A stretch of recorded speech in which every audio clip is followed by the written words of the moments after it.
I got the opportunity to play the Pokemon DLC, the Indigo Disk, early, and honestly, it might become the greatest DLC released to date.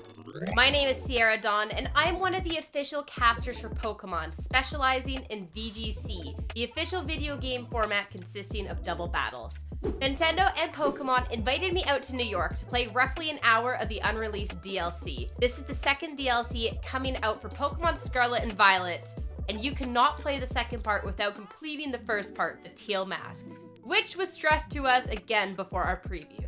Of course, this video will contain some spoilers about the DLC, obviously, so consider yourself warned. I'll be going over the gameplay I got to see as well as giving my opinions on what I saw. The preview that we did was split up into two different gameplay segments. First, the introduction to Blueberry Academy and the Terrarium, and then the first Elite Four trial and battle. The intro segment seemed like any other intro segment, introducing you to the director of the academy and a guide to take you around. There was a little talk about how the Terrarium gets powered and terastallization can happen here by something called a Terrarium core, a terastallization core. They passed by this pretty quick and it was not brought up again, but I do feel like it will be important later considering the DLC is called The Mystery of Area Zero. And we haven't seen any Area Zero or mystery in the first part of the DLC. After this intro, it's time to explore. They'll let you pick which area you want to go to first to progress the story, but don't transport you there or hold your hand.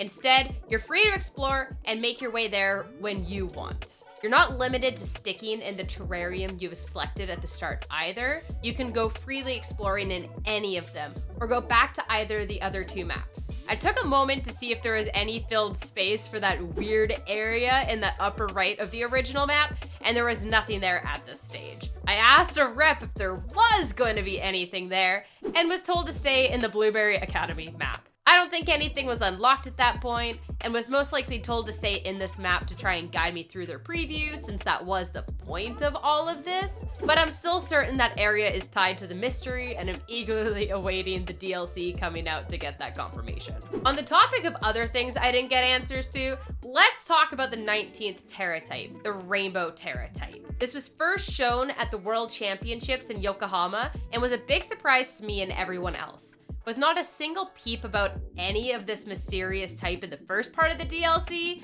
it'll very obviously be some sort of focus in the Indigo Disk. As soon as I had the chance, I checked all of my Pokemon and checked every single Tera den on the map. No Rainbow Tera type in sight. I asked a rep if there was any information on this I could get, and she said they had to keep some things secret.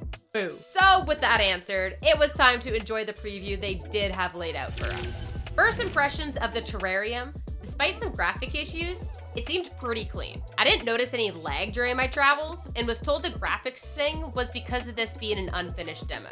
The map looked a little silly since it's just a circle, don't know what I was expecting there, but actually traveling through it, it seemed to be a pretty cute concept and decently spacious. I'm worried it might seem a little empty, my main complaint about the other two maps, but I think that's more of a personal opinion with me maybe not being the biggest fan of open world. I know. There was some structures though. Pokemon Center's things they had in the base game had been replaced with a little plaza, with a self-healing station to heal your Pokemon, and vending machines to get items. To my disappointment, it was normal items you'd get from the regular Pokemart guy, not a cool vitamin machine like in the Sword and Shield Isle of Armor. So unless they have different vending machines later on, all of your money will still go to training up your Pokemon with expensive vitamins.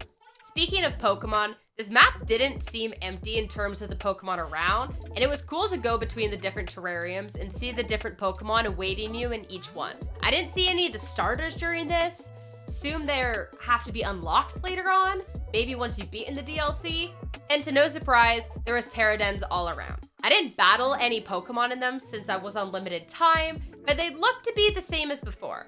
I did battle a random trainer out in the wild though, and got reminded of the most exciting part of the DLC, the double battles. When Pokemon mentioned this DLC would be focused on double battles, I was unsure to what capacity. Would it just be the Elite Four? Would the battles be on the boring side, the easy side? Would this be an enjoyable part of the DLC, or just something to kind of bear through?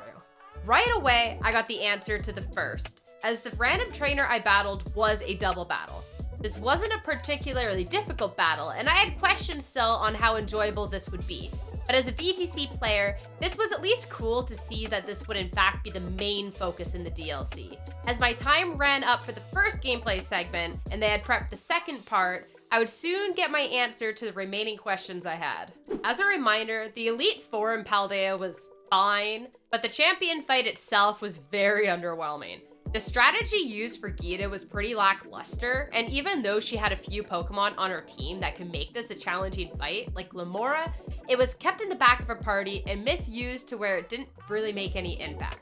For context, had she led this Pokemon, if you hit it with a physical move, its ability, Toxic Debris, would activate. This would put down a layer of toxic spikes and make it so if any of your non-poison or steel-type Pokemon swapped into battle, they would get instantly poisoned. Since Glamora wasn't led, it just made the fight even easier than it had to be, and it was a bit disappointing from a strategy standpoint. Now, getting to the first Elite Four fight in the Blueberry Academy. I had a party of level 80 Pokemon and some decently heavy hitters. I also took a few minutes before the battle to go through all of their moves and update them with ones that would be a little bit more competitive, with the limited resources I had, of course, of only using moves they could naturally learn since I had no TMs.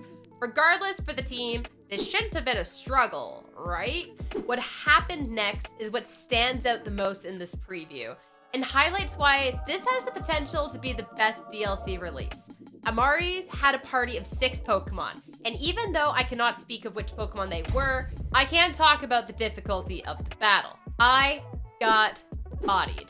The reps told me there was a focus of making these battles more competitive, and I got to see that right away. Remember how I criticized Gita's Glamora hidden in the back with entry hazard set way too late?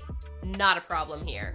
First impression of the battle was already so much better than the Paldea Elite Four, and that was only the start. Within the battle, there seemed to be deliberate thought to the items the Pokemon were using and the order at which the Pokemon were sent out. Duos made sense, using move combinations that were more competitive than you got to see during the mainline games. And once I got to the final 2 Pokemon, I got swept. I knew both of those Pokemon as soon as they hit the field. I knew what strategy they were going for, an actual competitive VGC strategy, and yet I still couldn't stop it. Of course, you can cheese this with higher level Pokemon, max revives, etc. But for me, bringing a party of 6 strong Pokemon and no strategy, I was definitely outclassed, and it was amazing. Pokemon battling through the main game in Teal Mask seemed like a chore at times, but this was so refreshing to have a proper challenge, and I have no reason to suspect the other Elite Four fights won't be just as great. As enjoyable as this part of the DLC was to me, I do have to speak of the one criticism I have as they make this adjustment into more competitive battles. From what I saw, Terastallization was still used in an offensive way, as opposed to a common strategy in VGC, where you sometimes do a defensive type to catch an opponent off guard, when what should have been a super effective hit does minimal damage. This is getting really nitpicky though, and probably only noticed more by people who do competitive battling. I mentioned this to the rep when she was asking my opinions, citing the gym leader battles in regular Paldea having this issue, and she didn't seem to notice what I was complaining about and liked how Tera was used during the main games. So maybe more of a me problem. Still, it wasn't a big enough complaint to make this any less enjoyable, and I have no idea if maybe in later fights, it's something that has changed. The ending of the Amari's battle, win or loss, was where the second gameplay segment ended. So I'm unsure if you get to battle the next Elite Four member right away, or if things are spaced out a little differently. As mentioned, afterwards a rep came up and asked my opinions of the DLC. Whether that has any weight or not, I doubt it, but it was still nice to be asked and talk about what I liked and disliked. Now for final thoughts of the DLC, and why I think this might be the best DLC out there. I know best DLC might be a little okay duh, since there isn't too many DLCs released yet. So even if I categorize this as a post-game segment instead, I still think this would hold up really strongly. First off, coming into previews like this, they can't hide everything from us, and there seems to be a decent amount of content loaded into this DLC that I cannot speak about as of now. And none of that includes this mystery of Area Zero, so once you include that into the equation, there should be a lot of gameplay included to really make this worth it. Second, the fact they have this double battle feature for the entire DLC, not just select battles, gives a fun and interesting spin. This should be a segment of battling that's a fun change for more casual players and something that can offer a bit of a difficulty spike for more competitive groups. In the Teal Mask and main game, I didn't enjoy the battles very much, but the twist this DLC offers makes me really eager to start prepping a DLC team to play through with, and I normally never plan out teams for playthroughs. Lastly, as a VGC player, the fact there are more competitive options introduced into the game makes me look forward to the future of the game. I didn't start playing VGC till halfway through Pokemon Sword and Shield, and it was a lot to learn since the game's never actually taught you anything about its official form of battles. So with this as a better introduction, it might get more people into VGC. Why should you care? Well, unless you like to shiny hunt, a Pokemon game doesn't have much once you finish that main game. You can complete the Pokedex, but then what?